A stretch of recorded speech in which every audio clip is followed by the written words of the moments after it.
The morning sun painted the Montana sky in shades of amber and gold as Thomas McKenna stepped onto the wooden porch of his ranch house.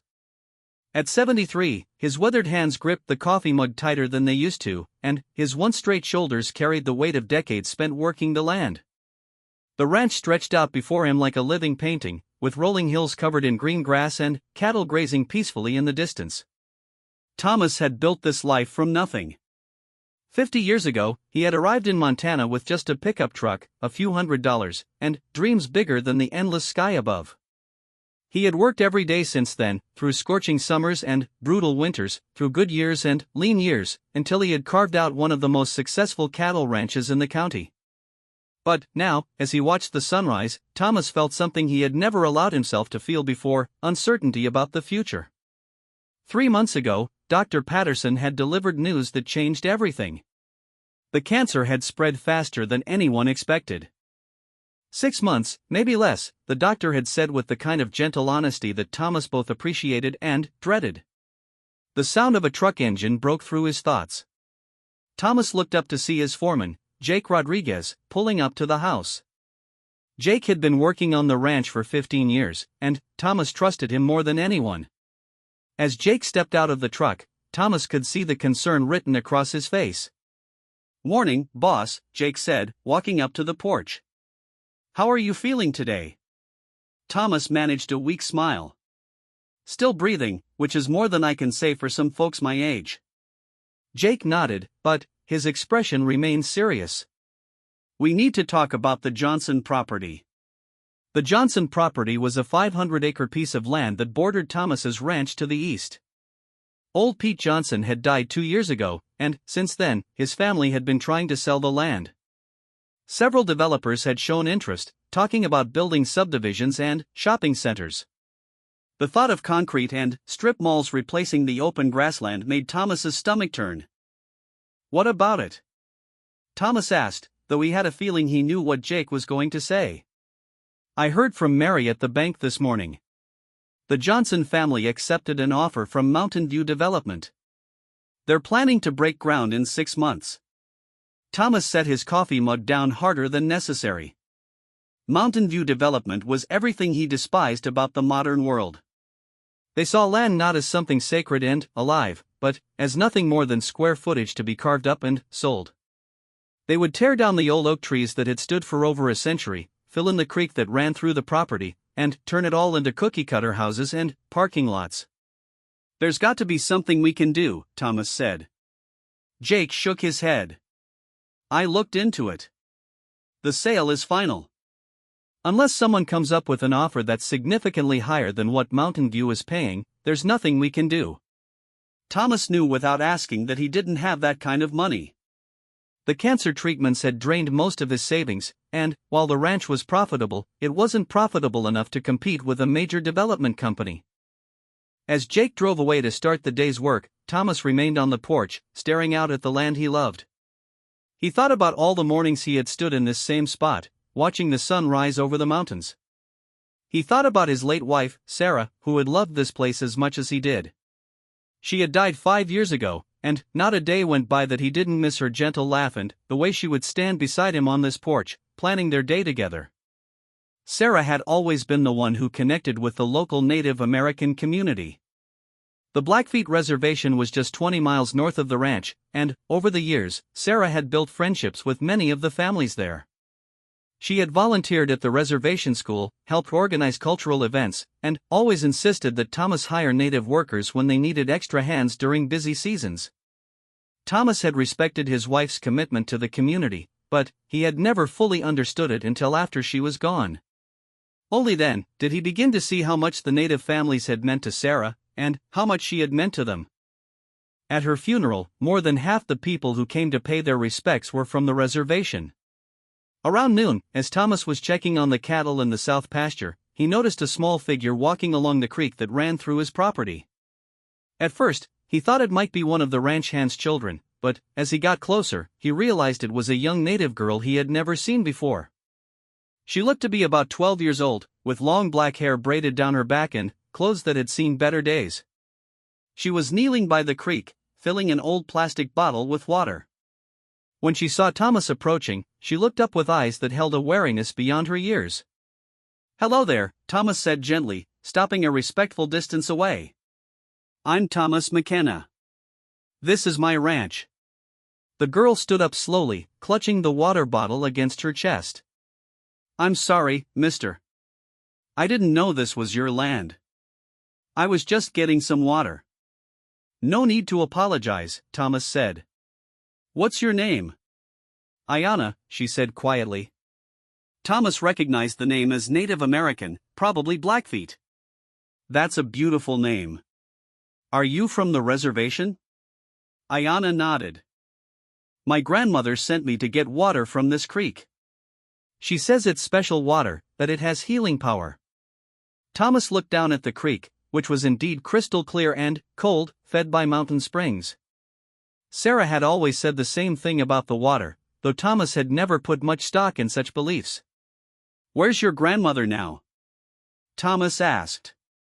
Ayanna pointed toward the reservation. "She's sick. Real sick.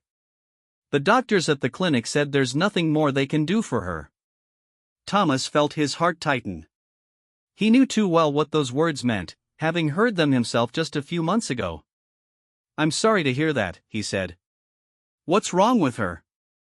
"Cancer," Ayanna said, her voice barely above a whisper. "Same thing that took my mom 2 years ago." The words hit Thomas like a physical blow.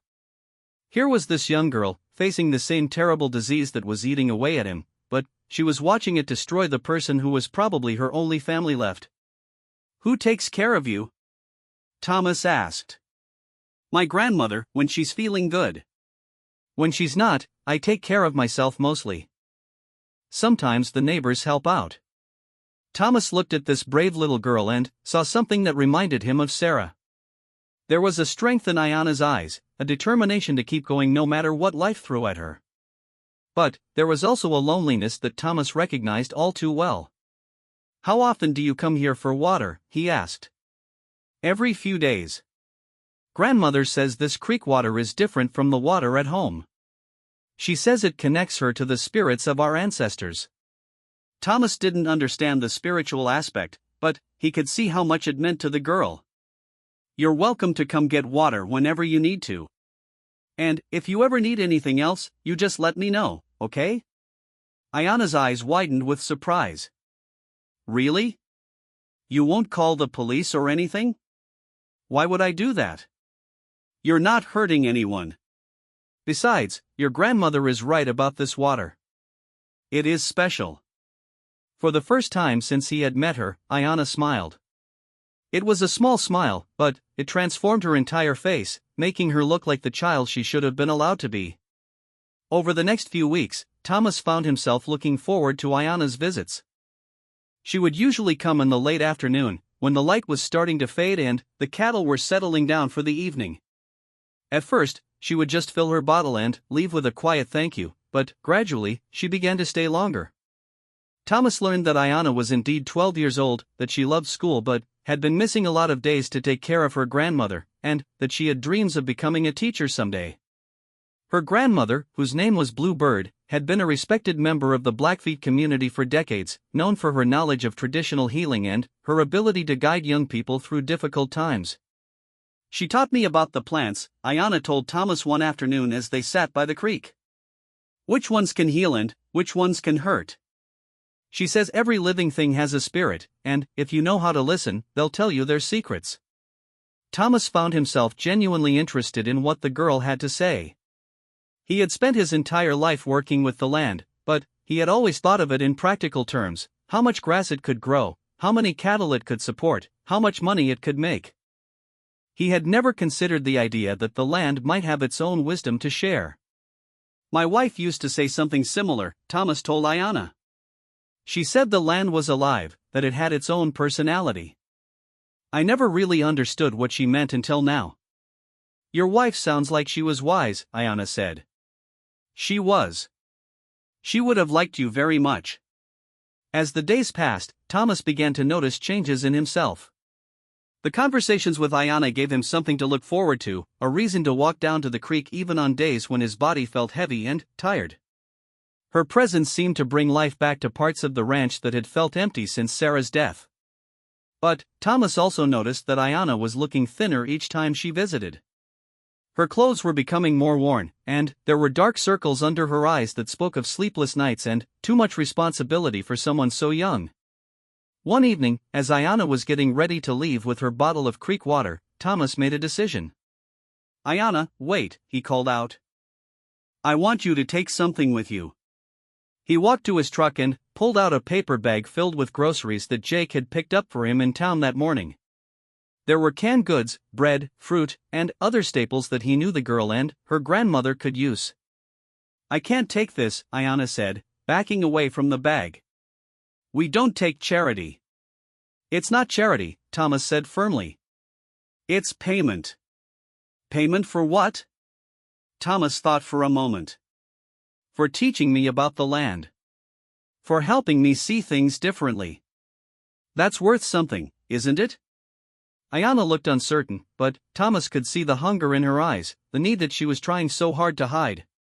"My grandmother always taught me that when someone offers help with a good heart, it's wrong to refuse," she said finally. "Your grandmother sounds like a very wise woman," Thomas said, handing her the bag. That night, as Thomas lay in bed listening to the wind blow across the plains, he thought about the conversation he had had with Jake about the Johnson property. The idea that had been forming in the back of his mind for weeks was finally starting to take shape. Thomas McKenna was dying. That was a fact he couldn't change. But maybe, just maybe, he could use the time he had left to make sure that something good came out of his death. Maybe he could find a way to protect the land he loved while also helping a young girl who reminded him so much of the best parts of his late wife. The next morning, Thomas called his lawyer. "Bill, I need to set up a meeting," Thomas said into the phone. "I want to change my will, and I want to explore some options for the ranch." "Thomas, are you sure about this? We just updated your will 6 months ago." "I'm sure. There are some things I need to take care of, and I don't have a lot of time to do it." As Thomas hung up the phone, he felt something he hadn't experienced in months: hope. It was a small flame, fragile and uncertain, but it was there. For the first time since his diagnosis, Thomas McKenna had a purpose beyond simply waiting to die. He walked out onto his porch and looked out over the land that had been his life's work. Somewhere out there, a young girl was taking care of her dying grandmother, carrying water from his creek because she believed it had healing power. Thomas didn't know if the water could heal Bluebird's body, but he was beginning to think it might have the power to heal something else entirely. The sun was climbing higher in the sky, promising another beautiful day in Montana. Thomas finished his coffee and walked down to check on the cattle, but for the first time in months, his steps felt lighter. He had work to do, plans to make, and not much time to do it all. But he also had something he hadn't had in a long time, a reason to believe that his life could still matter to someone else. The lawyer's office smelled of old leather and fresh coffee when Thomas McKenna walked through the door 3 days later. Bill Harrison had been handling Thomas's legal affairs for over 20 years, and he knew better than to ask too many questions when his client had that determined look in his eye. "Thomas, good to see you," Bill said, gesturing to a chair across from his mahogany desk. "Though I have to say, you sounded pretty mysterious on the phone." Thomas settled into the chair, his weathered hands resting on his knees. "Bill, I need to ask you something, and I need you to be honest with me. If I wanted to leave my ranch to someone who isn't family, someone who might not be able to afford the taxes and upkeep, what would be the best way to do it?" Bill leaned back in his chair, studying Thomas's face. "Well, there are several options. You could set up a trust, establish a foundation, or create specific conditions in your will. But, Thomas, your ranch is worth close to $3 million. The inheritance taxes alone would be substantial. Who exactly are we talking about here?" "A 12-year-old native girl named Ayanna. Her grandmother is dying, and, from what I can tell, she doesn't have much family left. I want to make sure she's taken care of, but, more than that, I want to make sure the land stays the way it is." Bill set down his pen and looked at Thomas with concern. "Thomas, I understand the sentiment, but have you really thought this through? A 12-year-old can't legally own property. And even if we could set something up, how do you know this is what she would want? Maybe she doesn't want to be tied to a ranch for the rest of her life. Thomas had been expecting these questions, but they still made him pause. You're right, she can't own it yet. But we could set up a trust, couldn't we? Something that would take care of her until she's old enough to decide for herself? We could, Bill said slowly. But, Thomas, there's something else you need to consider. What about Jake Rodriguez? He's been with you for 15 years. I know you don't have children, but Jake has always assumed he might have a chance to buy the ranch from your estate. The mention of Jake hit Thomas harder than he had expected. Jake had been like a son to him, especially after Sarah died. He had worked harder than any employee Thomas had ever had, and he deserved consideration. But Thomas also knew that Jake could never afford to buy the ranch at market price, and he didn't have enough money saved to simply give it to him. What if we could find a way to take care of both of them? Thomas asked. Jake knows ranching, and Ayanna needs someone to look after her. Maybe there's a way to structure this so they both benefit. Bill made some notes on a legal pad. It's possible, but it would be complicated. We'd need to talk to Jake about it, and we'd definitely need to meet this girl and her grandmother. Thomas, are you absolutely sure about this? Once we start down this path, it's going to affect a lot of people. Thomas thought about Ayanna's smile when he had given her the groceries, about the way she spoke of her grandmother with such love and respect, about the loneliness he saw in her eyes that matched his own. I'm sure, Bill. More sure than I've been about anything in a long time. That evening, Thomas was sitting on his porch when he saw Ayanna walking toward the creek. But, this time, she wasn't alone. With her was an elderly native woman who moved slowly but, with dignity, leaning on a carved wooden walking stick. Even from a distance, Thomas could see the resemblance between the two, and he knew this had to be Bluebird. Thomas walked down to meet them at the creek. As he got closer, he could see that Bluebird was indeed very sick. Her face was thin and pale, and her breathing seemed labored. But her eyes were sharp and intelligent, and when she looked at Thomas, he felt as if she was seeing right through him. Grandmother, this is Mr. McKenna, the man I told you about, Ayanna said softly. Bluebird studied Thomas for a long moment before speaking. When she did, her voice was soft but clear. My granddaughter tells me you have been kind to her. Thank you. It's been my pleasure, Thomas said. She's a remarkable young lady. Yes, she is, Bluebird agreed. She carries the wisdom of her ancestors, even though she is young. Thomas wasn't sure how to respond to that, so he simply nodded. There was something about Bluebird's presence that commanded respect, an aura of quiet strength that reminded him of his own grandmother, who had passed away when he was Ayanna's age. Ayanna says this water has special meaning for you, Thomas said. Bluebird smiled, the first time Thomas had seen her expression soften. This creek has run through our people's land for thousands of years. My great-grandmother used to bring me here when I was small, just as I brought Ayanna's mother, and now Ayanna. Your people's land? Thomas asked, confused. Before your people came, before there were ranches and fences, this was all Blackfeet territory. This creek, these hills, the mountains you see in the distance. We knew every rock, every tree, every animal that lived here. Thomas felt a strange sensation in his chest, as if something was shifting inside him. He had always thought of himself as the first real owner of this land, the man who had tamed it and made it productive. He had never considered that other people might have their own deep connection to it. I didn't know, he said honestly. Most people don't, Bluebird replied. History has a way of being forgotten when it's inconvenient. They stood in silence for a few moments, listening to the sound of the creek flowing over the rocks. Finally, Bluebird spoke again. Ayanna tells me you've been generous to her. Why? Thomas considered his answer carefully. She reminds me of my wife. Sarah always saw the best in people, always wanted to help. I think she would have loved Ayanna. Bluebird nodded slowly. Your wife sounds like she had a good heart. The spirits of such people never truly leave us.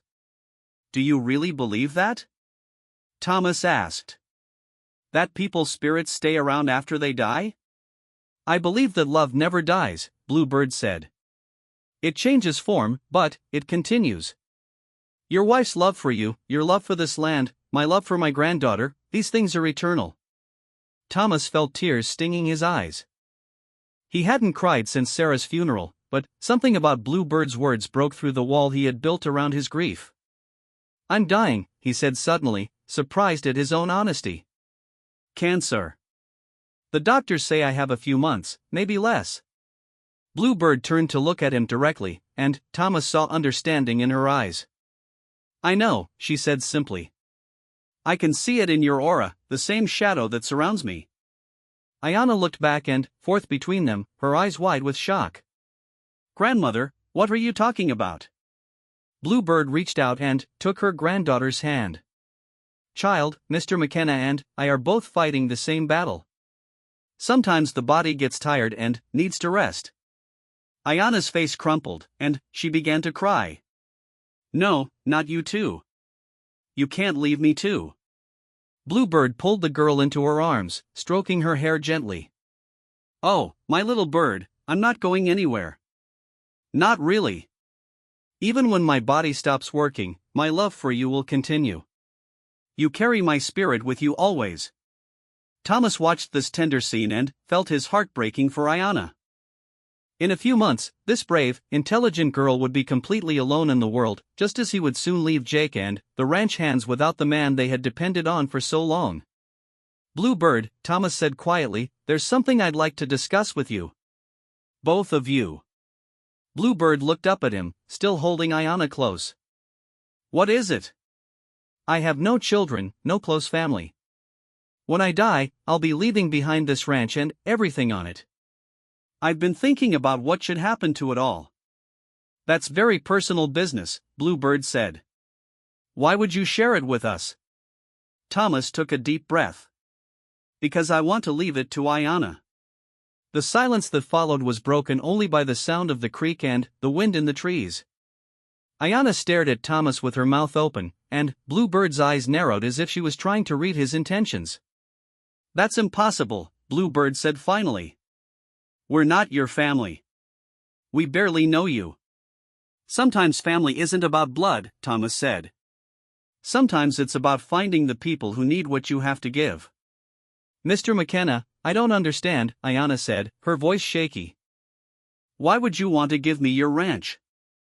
I don't know anything about cattle or farming. You don't have to know about cattle, Thomas said. My foreman, Jake, could teach you everything you need to know. Or you could sell it and use the money for college, for whatever you want to do with your life. The point is, it would be yours to decide. Bluebird was quiet for a long time, studying Thomas's face as if she was trying to solve a puzzle. Finally, she spoke. What do you want in return? Nothing, Thomas said. Well, that's not entirely true. I want to know that this land will be cared for by someone who understands that it's more than just dirt and grass. I want to know that the creek will keep flowing clean and clear, that the wildlife will have a safe place to live, that the beauty Sarah and I saw here every day will continue. And, you think a 12-year-old girl can guarantee that? Bluebird asked. I think a 12-year-old girl who was raised by you can guarantee that, Thomas replied.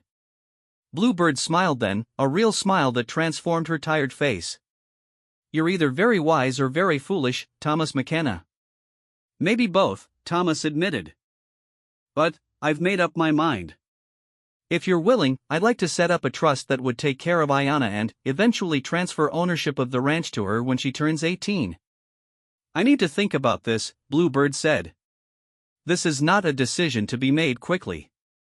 Of course. Take all the time you need. But, Bluebird, there's something else you should know.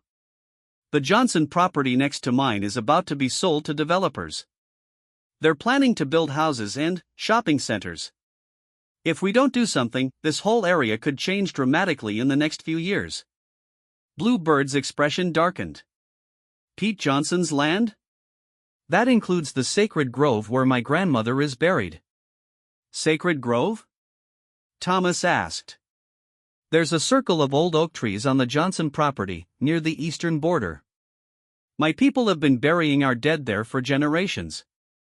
Pete always promised he would make sure it was protected, but his children don't understand its importance. Thomas felt a new urgency building inside him. Not only was he running out of time to settle his own affairs, but now he learned that a sacred burial ground was in danger of being destroyed. What if we could buy the Johnson property too, he asked. Add it to the ranch, make sure the grove is protected? Do you have that kind of money? Bluebird asked. Not personally, no. But there might be other ways. Grants, maybe, or partnerships with conservation groups. I've got a lawyer working on the details. Bluebird stood up slowly, leaning heavily on her walking stick. Thomas McKenna, you continue to surprise me. Most white men your age would be thinking about making their own lives easier, not about protecting native burial grounds. Maybe that's because I'm finally learning what my wife tried to teach me for 40 years, Thomas said. That we're all connected, that taking care of each other is the only thing that really matters in the end. As Bluebird and Ayanna prepared to leave, Bluebird turned back to Thomas one more time. I will consider your offer, she said. But I want you to know that among my people, gifts of this magnitude create bonds that last beyond death. If I agree to this, you will become part of our family, and we will become part of yours. Are you prepared for that? Thomas thought about the loneliness he had felt since Sarah's death, about the emptiness that had surrounded him even before his diagnosis. The idea of becoming part of a family again, even under these circumstances, filled him with unexpected warmth. Yes, he said without hesitation. I think I'd like that very much. That night, Thomas called Bill Harrison at home, something he had never done in 20 years of working together. Bill, I need you to research something for me, he said when the lawyer answered. I need to know what legal protections exist for Native American burial grounds, and I need to find out if there are any grants or foundations that might help us buy additional land for conservation purposes. Thomas, it's 9 o'clock at night. Whatever this is, it can wait until morning. No, Bill, it can't. I don't have the luxury of waiting until morning for anything anymore. Every day I waste is a day that could make the difference for people I care about. Bill was quiet for a moment. Okay, Thomas. I'll start making some calls tomorrow. But I want you to promise me something. What's that? Promise me you'll take care of yourself. I know you want to help this girl, but you can't help anyone if you push yourself too hard and end up in the hospital. Thomas smiled, touched by the concern in his old friend's voice. I promise, Bill. But I need you to understand something. For the first time since Sarah died, I feel like I have a purpose. That's worth more than any medicine the doctors can give me. After he hung up, Thomas walked out onto his porch one more time before bed. The sky was clear, filled with more stars than most city people ever got to see. Somewhere out there, a young girl was taking care of her dying grandmother, just as she had taken care of her dying mother before that. But, if everything went according to plan, Ayanna would never have to face the future alone. Thomas raised his coffee mug toward the stars in a silent toast. Sarah, he whispered, I think I finally understand what you were trying to teach me. The wind picked up, rustling through the trees, and, for just a moment, Thomas could have sworn he heard his wife's gentle laughter carried on the breeze. The next few weeks passed in a blur of legal meetings, phone calls, and sleepless nights as Thomas worked to put his plan into action. Bill Harrison had thrown himself into the project with surprising enthusiasm, researching everything from Native American burial ground protections to conservation trust regulations. I found something interesting, Bill announced during one of their morning meetings. There's a federal program called the Land and Water Conservation Fund that provides grants for protecting culturally significant areas. If we can prove that the Johnson property contains native burial grounds, we might be able to get partial funding to purchase it. Thomas leaned forward in his chair, ignoring the pain that seemed to grow stronger each day. How much funding? Potentially up to 60% of the purchase price, depending on the cultural and environmental significance of the land. What do we need to do to apply? We need documentation of the burial grounds, preferably from tribal elders who can verify their historical significance. We also need an environmental impact study and a detailed plan for how the land would be managed. Thomas thought immediately of Bluebird. If anyone could provide the documentation they needed, it would be her. But he hadn't seen her or Ayanna for over a week, not since their conversation by the creek. "There's something else," Bill continued. "I talked to a friend of mine who works with the Blackfeet Nation's legal department. He says that if we can establish this as a conservation trust with cultural protections, the tribe might be willing to partner with us on the management." The idea excited Thomas more than he had expected. This could be bigger than just saving the land or helping one girl. This could be a bridge between two communities that had existed side by side for decades without really understanding each other. That afternoon, Thomas decided to drive to the reservation to find Ayanna and her grandmother. He had never been to the reservation before, despite living just 20 miles away for 50 years. As he drove through the entrance gate, he was struck by how different everything looked from his ranch. The houses were smaller and more crowded together, many showing signs of years without proper maintenance.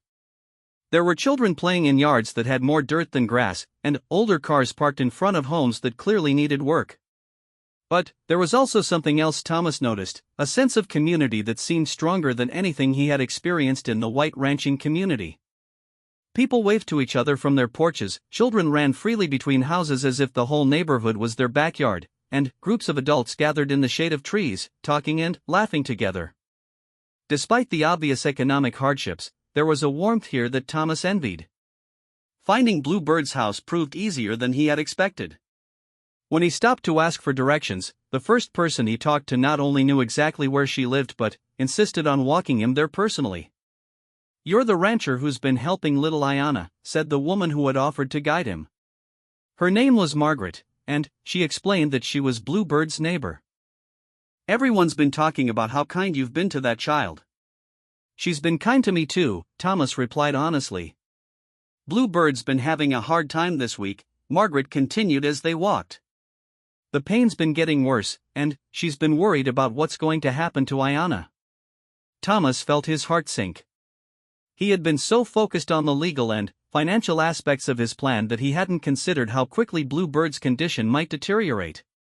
Bluebird's house was a small, single-story home that had seen better days, but the yard was meticulously maintained, with flowers blooming in carefully tended beds and a vegetable garden that showed signs of loving care. Thomas suspected that garden was Ayanna's work. Margaret knocked on the door and called out in a language Thomas didn't recognize. A moment later, Ayanna opened the door. Her face lit up when she saw Thomas, but he could see the exhaustion in her eyes. "Mr. McKenna, what are you doing here?" "I came to check on you and your grandmother," Thomas said. "How is she?" Ayanna's smile faded. "Not good. She hasn't been able to get out of bed for 3 days." Margaret spoke softly to Ayanna in their native language, then turned to Thomas. "I'll leave you two to visit. Ayanna, if you need anything, you know where to find me." Ayanna led Thomas into the house, which was small but immaculately clean. The walls were decorated with native artwork and family photographs that spanned generations. Thomas could see the resemblance between Ayanna and the women in the older photos, a genetic thread that connected her to a long line of strong, proud ancestors. "Grandmother," Ayanna called softly as they approached a bedroom at the back of the house. "Mr. McKenna is here to see you." Bluebird was propped up in bed, surrounded by pillows and covered with a beautiful quilt that looked handmade. She was thinner than when Thomas had seen her just a week before, but her eyes were still sharp and alert. "Thomas McKenna," she said, her voice weaker than before but still carrying authority. "I was hoping you would come. How are you feeling?" Thomas asked, taking a chair beside the bed. Like an old woman who's tired of fighting, Bluebird replied with a slight smile. "But I've been thinking about your offer." Thomas leaned forward, trying not to show how anxious he was for her answer. "Before I give you my decision, I want to tell you something," Bluebird continued. "Last night, I had a vision." Thomas wasn't sure how to respond to that. He had never been a particularly spiritual person, but something about Bluebird's tone made him take her words seriously. "In my vision, I saw my grandmother, the one who first brought me to your creek when I was a child. She was standing by the water with a woman I didn't recognize at first, but then I realized it was your wife, Sarah. Thomas felt goosebumps rise on his arms. What were they doing? They were waiting. Waiting for us to understand something important. My grandmother spoke to me in our old language, but somehow I knew your wife could understand her too. She told me that the land doesn't belong to any of us, that we're just temporary guardians, and that our job is to choose who comes after us wisely. What did Sarah say? Thomas asked, surprised by how much he wanted to know. Bluebird smiled. She said that love is the only thing that lasts, and that when we love something deeply enough, we find ways to protect it even after we're gone. She said you had finally learned what she had been trying to teach you all along. Thomas felt tears burning his eyes. He could almost hear Sarah saying those exact words in her gentle, patient voice. There's more, Bluebird continued. In the vision, Ayana was there too, but she was grown up, maybe 25 or 30 years old. She was teaching a group of children by the creek, showing them which plants could heal and which could harm, just as I taught her. But she was also teaching them about cattle and land management, things she could only have learned from you and your people. Thomas looked at Ayana, who was listening to her grandmother with wide eyes. It was clear this was the first time she was hearing about this vision. I believe the spirits of our ancestors and your wife are telling us that this partnership between our families is meant to be, Bluebird said. So yes, Thomas McKenna, I accept your offer. But I have conditions. Name them, Thomas said immediately. First, the sacred grove on the Johnson property must be protected in perpetuity. No buildings, no roads, no disturbance of any kind. Agreed. Second, Ayana must be allowed to maintain her connection to our people and our traditions. This ranch can't become a prison that cuts her off from her heritage. Of course. In fact, I was hoping you might consider having some of the tribal elders work with us on managing the land. My lawyer says there are programs that could support that kind of partnership. Bluebird raised her eyebrows. You continue to surprise me, Thomas McKenna. Yes, that would be acceptable. What's the third condition? Thomas asked. That you promise me you'll live long enough to teach Ayana what she needs to know. I understand you're sick, but I want your word that you won't give up fighting until she's ready to stand on her own. Thomas was quiet for a moment, thinking about his conversation with Dr. Patterson just the week before. The cancer was progressing faster than anyone had hoped, and the pain was becoming harder to manage. But, looking at Ayana's hopeful face, he knew he had to try. I promise, he said. Though I may need help keeping that promise. You'll have help, Bluebird said. From Jake, from our people, and from the spirits of those who've gone before us. You're not alone in this anymore. Over the next hour, they discussed the practical details of the arrangement. Bluebird would move into the ranch house with Ayana, where Thomas and Jake could help care for her during her final weeks or months. In exchange, she would begin teaching Ayana and Thomas about the traditional uses of the land, the sacred sites that needed protection, and the spiritual practices that had sustained her people for generations. There's something else I want you to know, Bluebird said as Thomas was preparing to leave. Among our people, when someone accepts a responsibility this great, they undergo a ceremony to mark the transition. Would you be willing to participate in such a ceremony? Thomas thought about his lifelong skepticism of anything he considered superstition or mysticism. But he also thought about the peace he had felt during his conversations with Bluebird, the sense that he was finally understanding something important that had been missing from his life. Yes, he said. I would be honored. Then, I will speak to our medicine man, Joseph Thunderhorse. He will know what needs to be done. The drive back to the ranch felt different to Thomas. The same mountains rose in the distance, the same grassland stretched out on either side of the road, but somehow it all looked new to him. This wasn't just his land anymore. It was becoming something bigger, something that belonged to a larger community and served a purpose beyond his own comfort and security. When he arrived home, Jake was waiting for him on the porch, a concerned expression on his face. Boss, where have you been? I was starting to worry. Thomas sat down on the porch swing and gestured for Jake to join him. "Jake, we need to talk. There are going to be some big changes around here, and I need to know if you're willing to be part of them." Over the next hour, Thomas explained everything: his diagnosis, his plan to leave the ranch to Ayanna, the partnership with the Blackfeet community, and the effort to save the Johnson property. Jake listened without interrupting, his expression cycling through surprise, confusion, and, finally, understanding. "So what does this mean for me?" Jake asked when Thomas had finished. "It means I need you now more than I've ever needed you before," Thomas said. "Not just to run the ranch, but to help me teach a 12-year-old girl everything she needs to know about this life. It means partnering with people you've probably never worked with before, learning new ways of thinking about the land and the cattle. Are you up for that?" Jake was quiet for a long time, staring out at the pasture where the cattle were settling down for the evening. Finally, he turned to Thomas with a slight smile. "Boss, in 15 years of working for you, you've never steered me wrong. If you think this is the right thing to do, then I'm with you. Besides," he added with a grin, "someone's got to make sure you don't do anything too crazy." That evening, as Thomas sat on his porch watching the sun set over the mountains, he felt something he hadn't experienced in months: genuine excitement about the future. Not his own future, which remained uncertain and probably brief, but the future of the land he loved and the people who would care for it after he was gone. In 3 days, Bluebird and Ayanna would move into the ranch house. In a week, if everything went according to plan, they would participate in a ceremony that would formally bind their families together. And, if they were very lucky, they might even find a way to save the Johnson property and protect the sacred grove where Bluebird's ancestors rested. Thomas raised his coffee mug toward the darkening sky. "Sarah," he whispered, "I think we're finally going to get this right."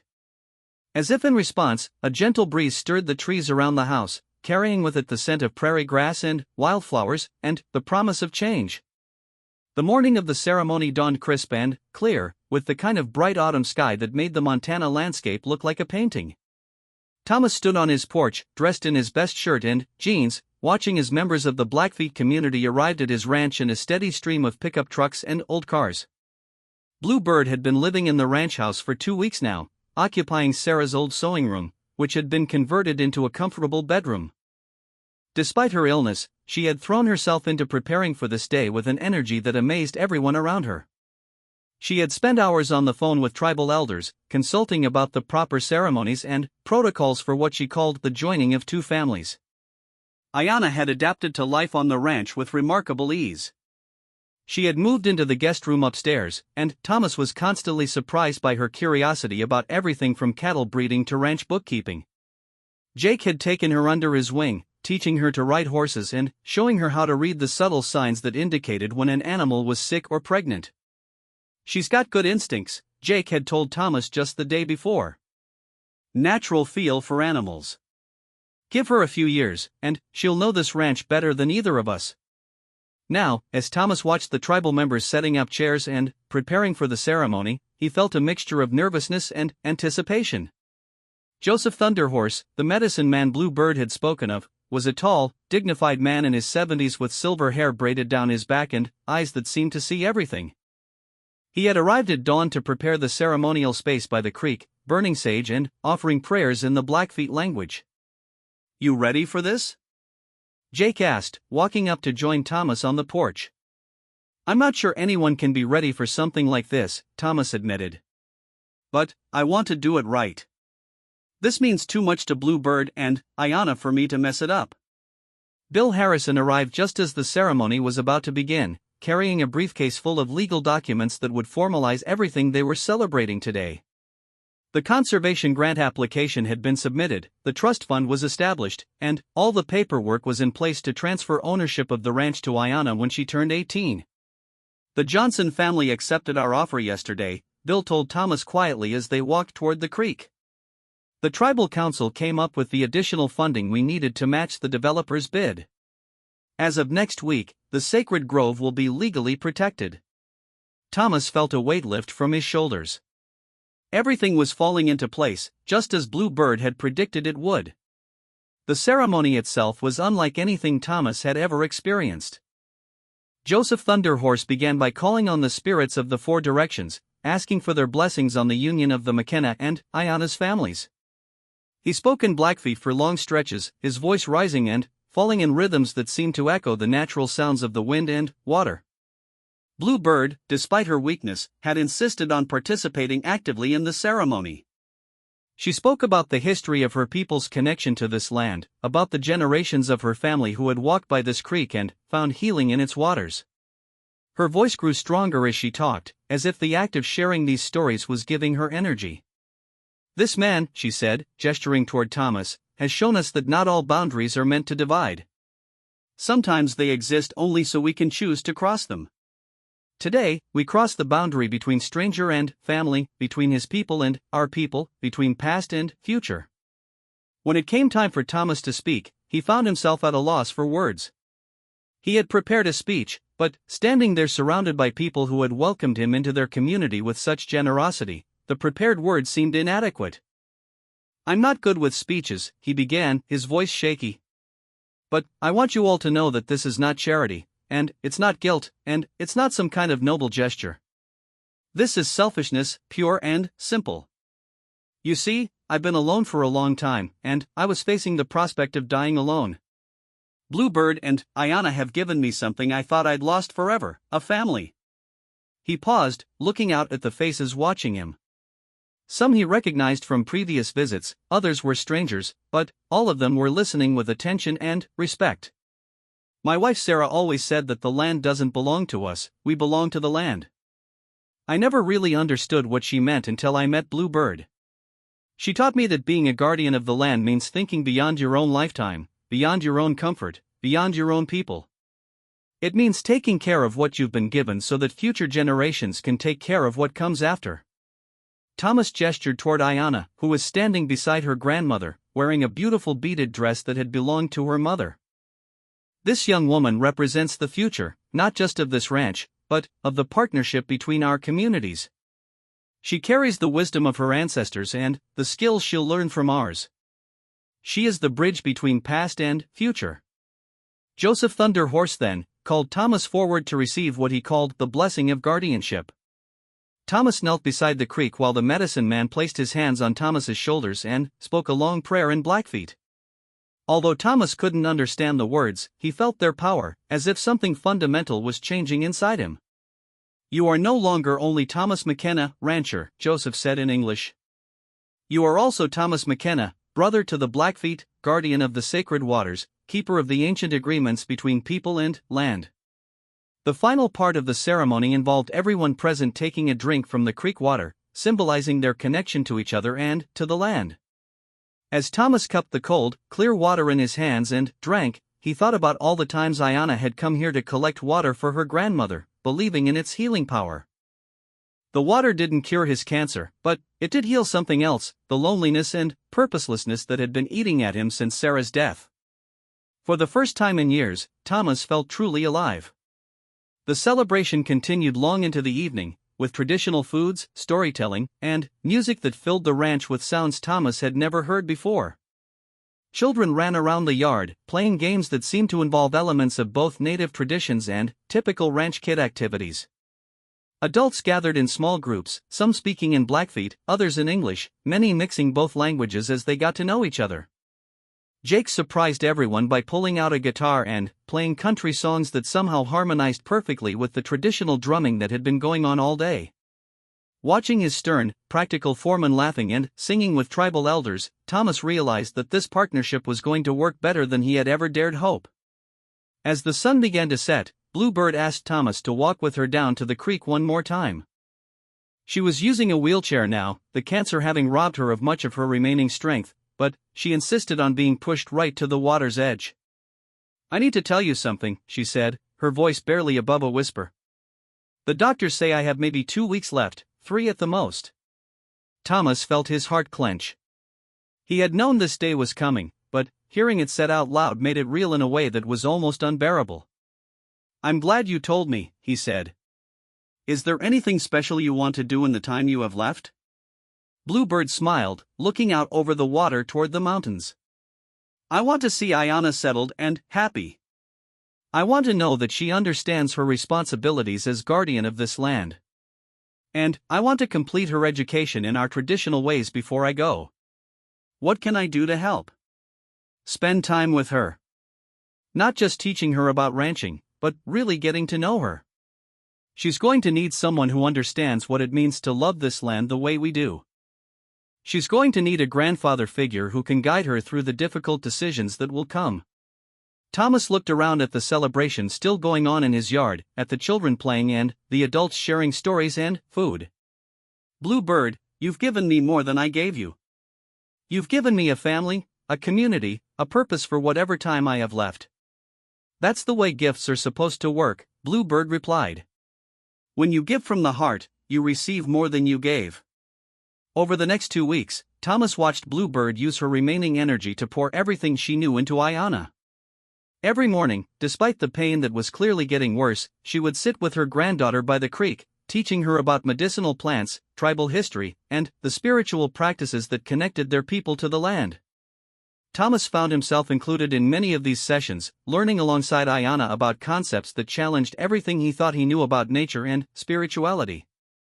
Bluebird taught them to see the ranch not as a collection of separate elements, grass, cattle, water, wildlife, but as a single, interconnected system where every part affected every other part. Your people have a saying, Bluebird told Thomas one afternoon. You say the whole is greater than the sum of its parts. Our people have known this truth for thousands of years. Jake, too, became part of these informal lessons, bringing his practical knowledge of ranch management into conversation with Bluebird's traditional ecological wisdom. Thomas watched with amazement as his practical, no-nonsense foreman began to incorporate traditional concepts into his daily work, checking the health of the grassland not just by looking at the cattle, but by observing the behavior of birds, insects, and wild plants. On Bluebird's last day, she asked to be taken out to the sacred grove on what was now officially part of the ranch property. Thomas, Ayanna, and Jake drove her there in a pickup truck equipped with a comfortable chair in the back. The grove was everything Bluebird had described, a circle of massive oak trees that must have been growing for centuries, with a peaceful clearing in the center where the graves of her ancestors were marked by simple stone cairns. Bluebird asked to be left alone in the grove for an hour, and, when they returned, she seemed more peaceful than Thomas had seen her since the day they met. She had placed fresh wildflowers on each of the graves and said her final goodbyes to the family members who had gone before her. That evening, surrounded by Ayanna, Thomas, Jake, and several tribal elders who had come to say goodbye, Bluebird passed away quietly in her sleep. Her last words, spoken to Ayanna, were in Blackfeet, but Joseph Thunder Horse later translated them, "Take care of our land, and it will take care of you." The funeral was a blend of traditional Blackfeet ceremonies and the kind of community gathering that Thomas was learning to appreciate. People came from all over the reservation and the surrounding ranching community, bringing food, stories, and songs that celebrated Bluebird's life rather than mourning her death. Thomas found himself serving as one of the pallbearers, carrying Bluebird's simple wooden casket to the grove where she had asked to be buried alongside her ancestors. As they lowered the casket into the ground, Ayanna began to sing in Blackfeet, her young voice carrying across the prairie with a strength that amazed everyone present. In the weeks that followed, Thomas watched Ayanna grieve in a way that taught him new things about loss and healing. Rather than withdrawing or becoming bitter, she threw herself into learning everything she could about the ranch, as if honoring her grandmother's memory by becoming the best possible guardian of the land they had both loved. Thomas's own health continued to decline, but more slowly than the doctors had predicted. He chose to believe that having a purpose and a family was giving him extra time he used to teach Ayanna everything he knew about cattle, business, and the practical side of ranch management. 6 months after Bluebird's death, Thomas was sitting on his porch one morning when Ayanna came running up from the barn, excitement written all over her face. "Thomas," she called out, "come quickly. Buttercup is having her calf." Buttercup was a young cow that Jake had bought specifically for Ayanna to learn on, and this was her first pregnancy. Thomas followed Ayanna to the barn, moving more slowly than he used to but still eager to share in her excitement. The birth went smoothly, and, within an hour, Buttercup was nursing a healthy, wobbly-legged calf. As they watched the new mother tend to her baby, Ayanna turned to Thomas with tears in her eyes. "I wish grandmother could have seen this," she said.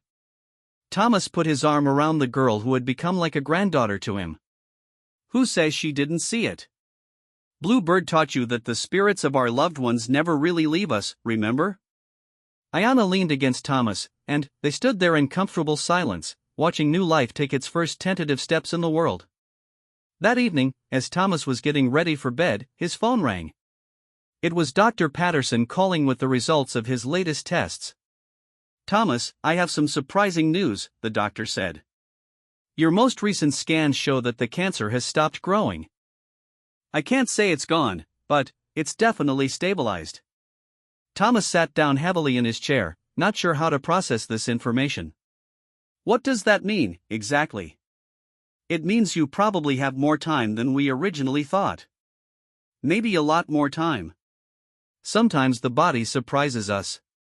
After hanging up, Thomas walked out onto his porch and looked up at the star-filled sky. In the distance, he could see the light still on in Ayana's room, probably reading one of the ranch management books Jake had given her. "Sarah," he whispered to the night sky, "I think I'm going to get to see how this story ends after all." The wind stirred the trees around the house, carrying the scent of prairie grass and the promise of another day to come. Tomorrow, Thomas would wake up on the ranch he had built with his own hands, surrounded by the family he had never expected to find, guardian of land that stretched back thousands of years and forward into a future full of possibility. It wasn't the ending he had planned for his life, but, as Blue Bird had taught him, sometimes the best gifts are the ones you never knew you needed.